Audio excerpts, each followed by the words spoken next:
नमस्कार, गरिमा टाइम आप देख रहे हैं। जैसा कि आप सभी को पता है कि लगातार जो फिरौती के मामले हैं लगातार सामने आ रहे हैं। हाल ही की बात करें तो हाल ही में रोहतक की बात करें तो फाइनेंशियल मंजीत का जो है फिरौती का मामला सामने आया, जिसमें उसके बाद उन्हें गोली मारकर उनकी हत्या कर दी गई।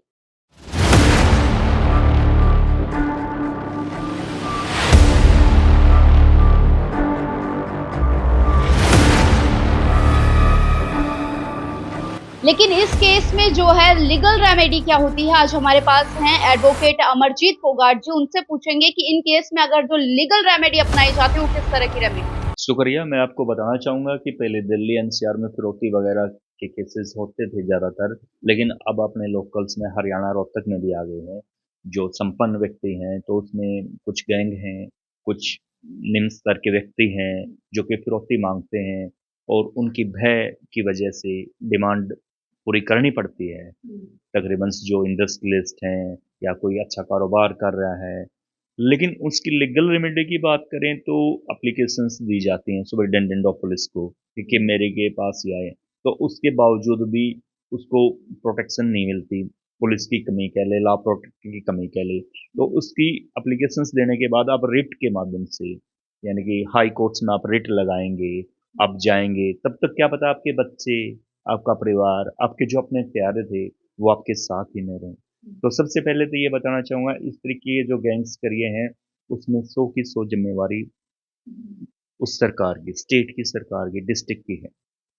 और इवन मिस हैपनिंग होती है तो एक कानून भी ऐसा बनाना चाहिए ताकि इस मिस हैपनिंग में जो इन्हांसमेंट है, मुआवजा है, वो इवन पुलिस डिपार्टमेंट अपनी जेब से भरे। तब लॉ प्रोटेक्टर जो उनको पैसे मिलते हैं जो कि प्रोटेक्ट करने के हैं, उनकी जेब से पैसे जाएंगे ऑनरेबल हाई कोर्ट्स के निर्देश से या उस कानून के जरिए, तो शायद वो गरीब आदमी की जो ये फिरौती मांगते हैं तो इनको बंद कर पाएंगे। इससे लॉ के रिफॉर्म की भी जरूरत है और लीगल रेमेडी आपको सुपरिटेंडेंट ऑफ पुलिस से नहीं मिलेगी। और फिरौती देने से, इतनी गाठी कमाई से किसी का दिल दुखता है, बनता नहीं है, तो आप हाई कोर्ट से रेमेडी लीजिए और आप उस प्लेस को छोड़ दीजिए कुछ दिन के लिए, तो एक संभावना है, वरना इस फ्यूचर्स में कहीं भी नियर अबाउट न्याय मिलता नहीं दिखता समाज में।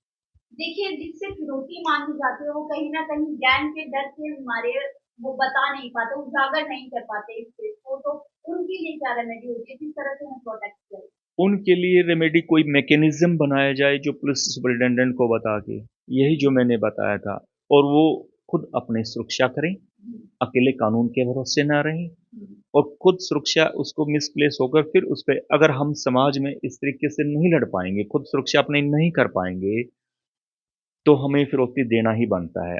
और सबसे बड़ी चीज़ तो ये है कि उस सुपरिटेंडेंट ऑफ पुलिस पे अगर कोई ऐसे वाक़या होते हैं तो उस पे एक्शन लिया जाए, उसको टर्मिनेशंस किया जाए, ताकि ऐसी घटनाएं क्यों हो रही हैं, आप कैपेबल नहीं हो।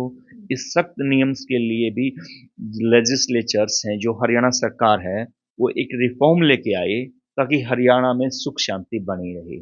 और हरियाणा सरकार को ऐसा रिफॉर्म लेकर भी आना चाहिए। अब देखिए लोकल रोहतक में भी ऐसे होने लग गए, क्या ऐसे और हो जाएंगे तो ऐसे तो कानून व्यवस्था चरमरा जाएगी। ये बड़ा ही खतरनाक इशू है जो आगे जाके समाज में अराजकता फैला सकता है। और जिस प्रकार एक, आप देखेंगे पीछे भी आंदोलन हुए, एक बड़ा आंदोलन का रूप ले सकती है ये चीज। तो सरकार को इस तरफ ध्यान देना चाहिए, अवेयरनेस के जरिए या कोई सख्त कदम के जरिए। तो सुना, ये थे मेरे साथ एडवोकेट अमरजीत फोगाट, जिन्होंने बताया कि जो लगातार फिरौती के केस जो सामने आ रहे हैं उनको किस तरह से लीगल रेमेडी के जरिए उनसे बचा जा सकता है, कैसे अपनी सुरक्षा की जा सकती है। कैमरा पर्सन हितेश के साथ मैं शिखा, नमस्कार।